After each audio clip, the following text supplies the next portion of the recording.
अरे सेव कन के दे देनी मोहल अटारी, अपने तो रहे नी बन के भिखारी।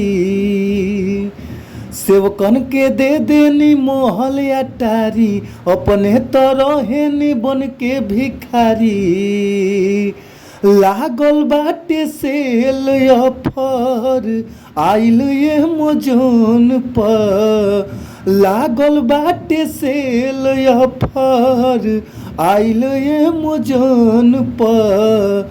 तो सावन में बोलोरो एगो ले ली रउआ लोन पर। सावन में बोलोरो एगो ले ली रउआ लोन पर। तो जी भैया, आप सब कैसन बानी जाए भैया। और हमरा पूरा विश्वास रहेला कि आप लोग मस्त हो खबजा, खुश हो खबजा, स्वस्थ हो खबजा, तंदुरुस्त हो खबजा। और हम बानी आप सबके भोजपुरी गायक व गीतकार नीतीश सिंह। सबके हम प्रणाम करतानी ए भैया।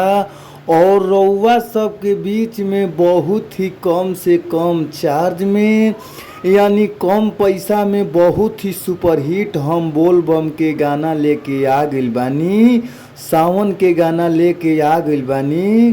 तो भैया हमरा पूरा विश्वास बा कि अगर ई गाना के रउआ सब अच्छा से म्यूजिक बनवा के अच्छा से स्टूडियो में अगर गायकी क देतानी जा, तो हमरा 100% आशा बा कि गाना आप लोग के बीच में ज़रूर बाजी।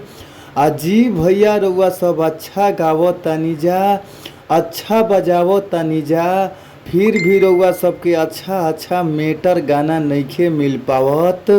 तो रउआ सबके घबराए के ज़रूरत नइखे।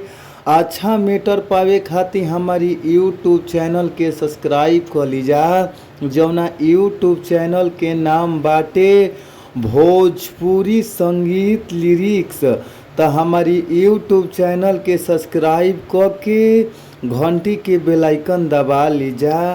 काहे से कि घंटी के बेल आइकन रउआ सब दबा लेब जा, तो कोनो भी अपना चैनल के माध्यम से गाना या वीडियो रिलीज करतानी तो सबसे पहले नोटिफिकेशन रउआ सबके सामने देखे के मिल जाई, यानी रउआ सबके सामने पहुंच जाई। तो हमारी चैनल के सब्सक्राइब करके घंटी के बेल आइकन जरूर दबा लीजा। तो आई जा हमनी के सीधे सीधे चलल जाओ मुखड़ा के ओर। एक बार और रउआ सबके हम ई मुखड़ा गा के सुना देतानी, आप लोग सुनी जा, प्यार से सुनी जा, गौर से सुनी जा। और भाव का बा, कैसे गावे का बा, भाव बाटे। अरे सेवकन के दे देनी मोहल अटारी, अपने तो रहे नी बन के भिखारी। अरे सेवकन के दे देनी मोहल अटारी, अपने तो रहे नी बन के भिखारी। लागल बाटे सेल ऑफर, आइल ये मोजन पर। लागल बाटे सेल ऑफर, आइल ये मोजन पर। तो सावन में बोलोरो एगो ले ली रउआ लोन पर।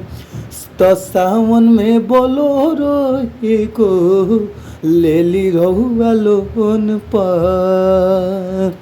तो भैया बहुत ही बढ़िया गाना बा। अगर ई गाना के रउआ सब फुल गाना चाहतानी, फुल सॉन्ग लेहल चाहतानी, तो स्क्रीन पर नंबर बा, नंबर नोट कर लीजा 98 350 77 203।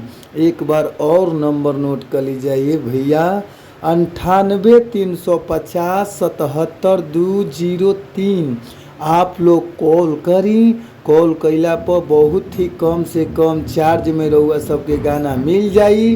तब तक खातिर फिर मिलल जाई नेक्स्ट वीडियो में, यानी अगला वीडियो में। आप सभी लोग के बाय बाय, धन्यवाद।